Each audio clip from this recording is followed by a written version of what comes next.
Boa tarde, pessoal. A gente vai dar continuidade aí nos nossos vídeos, o oitavo ano.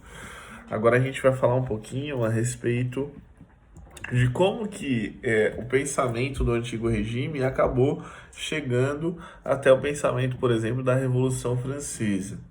Isso passa por uma etapa que a gente vai estudar, e já estudou e vai estudar muito mais a respeito, chamado as ideias ou os ideais, por assim dizer, iluministas, né? Mas o que seriam as ideias ou os ideais iluministas, né? Os iluministas, eles são de uma escola totalmente diferente daquela que existia até então. A gente está vindo de um pensamento de origem feudal, onde, de uma maneira ou de outra, tudo a gente, de uma certa forma, acaba resolvendo e respeitando e abaixando a cabeça e aceitando.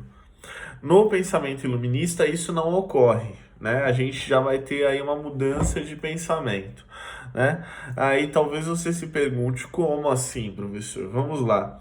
Antes, durante o feudalismo, a nossa sociedade era uma sociedade estagnada, ou seja, não havia nenhum tipo de ascensão social, de mudança. Por exemplo, o pobre ou o camponês pobre que fosse, ele mesmo com o esforço dele, ele não conseguiria, por exemplo, se tornar um burguês ou um nobre, dependendo da situação. Ele não conseguiria fazer essa mudança, por assim dizer, de estatura social, né? Ele não conseguiria sair de uma classe C para chegar numa classe A, por assim dizer. Naquele tempo isso não existia. O pensamento da sociedade feudal era o seguinte: eu vou lá, eu nasci pobre, eu vou morrer pobre. Eu nasci rico, eu vou morrer rico. É a vontade de Deus, certo? Essa era a sociedade, o pensamento da sociedade feudal. Então você tinha dentro da sociedade feudal um grupo muito grande de pessoas que entendia que se revoltar seria ir contra a vontade de Deus.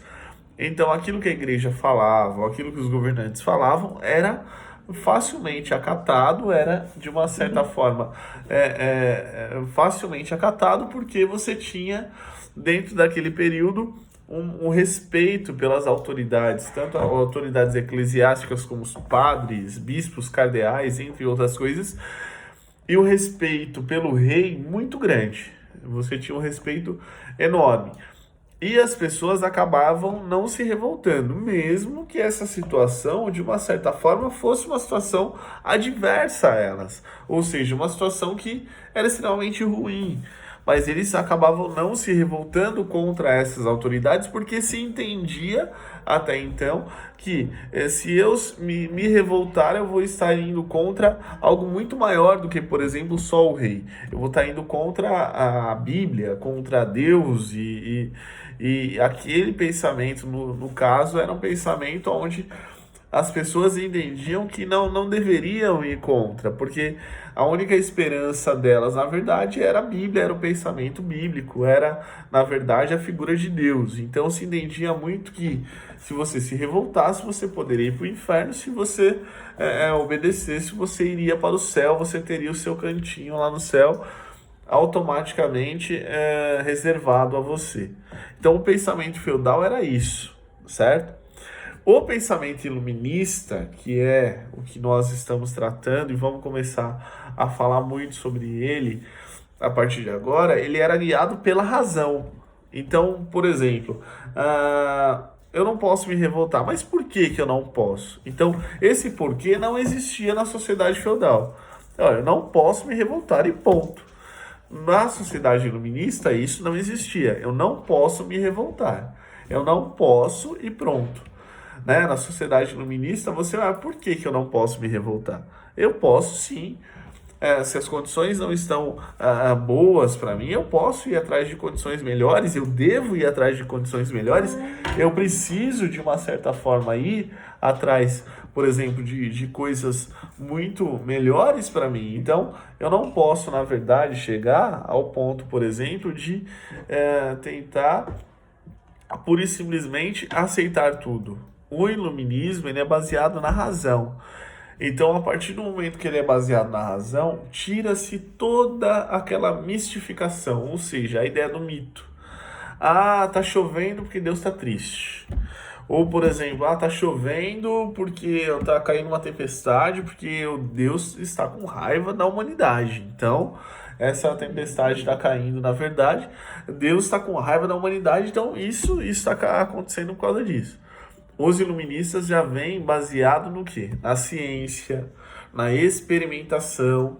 Então os iluministas olham aquilo, tá caindo uma tempestade, porque as nuvens se acumularam, se juntaram e por isso ocorreu ali a tempestade. Não tem nada a ver com a ideia de Deus, ou a ideia, por exemplo, de Deus estar, de uma certa forma, zangado, né? Isso não acontecia, isso não existe, por exemplo, durante aquele determinado tempo. O que vai acontecer, pessoal? O pensamento iluminista, ele vai acabar se propagando, ele vai acabar se difundindo e mais pessoas vão começar a acreditar nele. Aí talvez você se pergunte assim, professor, mas como que essas ideias elas vão se difundir? Cada um desses iluministas da época, eles vão surgir de diversas partes da Europa e, de uma certa forma, vão começar a propagar essas ideias. Então, por exemplo, vai nascer aí a ideia dos três poderes, vai nascer aí, por exemplo, a ideia da questão de que o governo ele não deve se sujeitar a ninguém, sim, ele se sujeita à população, certo? E essa sujeição em si, ela deve aparecer de uma certa forma, deve ser uma sujeição automática, ou seja, o governo ele tem que se sujeitar ao povo, porque ele está ali para servir a população. Até então, não. A população estava ali para servir ao governo. Então, a ideia iluminista, ou os ideais iluministas, eles vão começar a surgir e a população vão...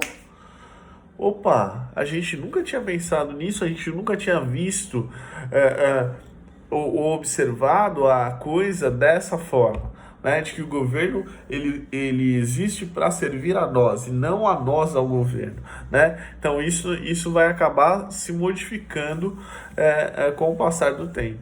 E de uma maneira ou de outra, pessoal, o pensamento iluminista ele vai abrir muito os olhos. Então você vai deixar de ter uma sociedade considerada estagnada, você vai ter uma sociedade diversificada e uma sociedade que vai deixar de acreditar tanto na questão da religiosidade, né? É uma sociedade que vai deixar esses pensamentos da igreja do lado e vai, a partir de agora, vai vir aí com uma série de outros pensamentos diferentes daqueles pensamentos que até então se ouvia dizer, se ouvia falar a respeito da igreja, tá?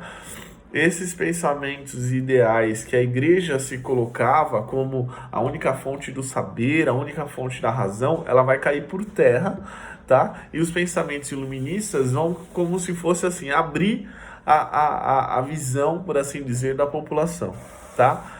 Espero que vocês tenham entendido isso, principalmente o pensamento iluminista, e como lá na frente a gente vai ver como ele vai influenciar as pessoas como um todo para os ideais da Revolução Francesa, beleza? Um abraço a todo mundo.